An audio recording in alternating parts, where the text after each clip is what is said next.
व्यक्ति इस खंभे के अंत को जान लेगा वही दुनिया में प्रथम होगा।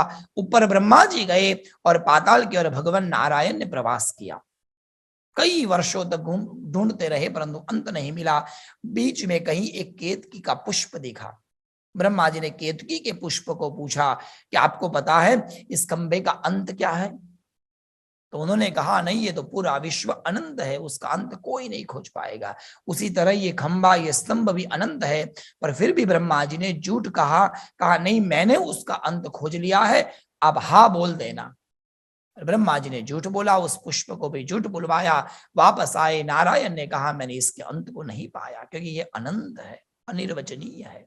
ब्रह्मा जी ने कहा मैंने तो अंत ढूंढ लिया है, पूछो इस पुष्प को। ऐसा करके झूठ बोले। उसी समय दोनों के बीच में महादेव प्रकट होते हैं। जब महादेव प्रकट हुए तब महादेव के प्रागट्य से दोनों ने महादेव को प्रणाम किया। आप कौन?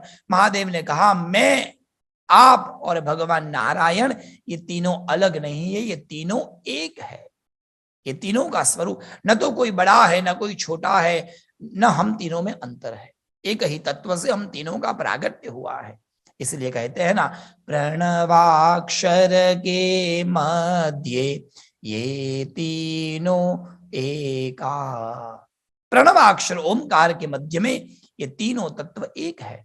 भगवान नारायण ने महादेव को उनकी स्तुति गाई गई।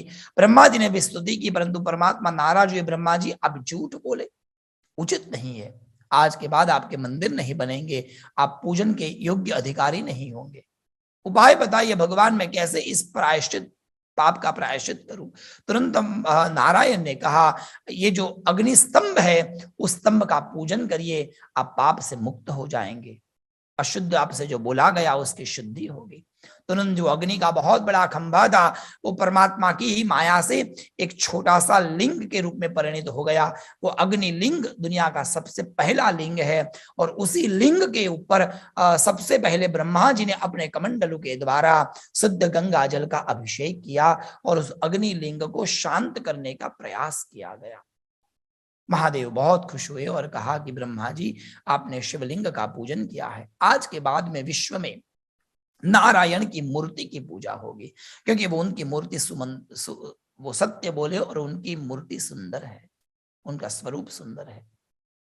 उनकी मूर्ति की पूजा होगी। जैसे आपने हमारे लिंग की पूजा की है उसी तरह हमारे भविष्य में मेरे इस शिवलिंग की पूजा होगी। और ब्रह्मा जी आपने ये पूजा की है, आप पुष्कर चले जाइए, आप जहां रहेंगे उस तीर्थ की पूजा होगी। तो पुष्कर तीर्थ की पूजा होने लगी। तब से लेके आज भी पुष्कर में एक ही जगह पर ब्रह्मा जी का मंदिर है।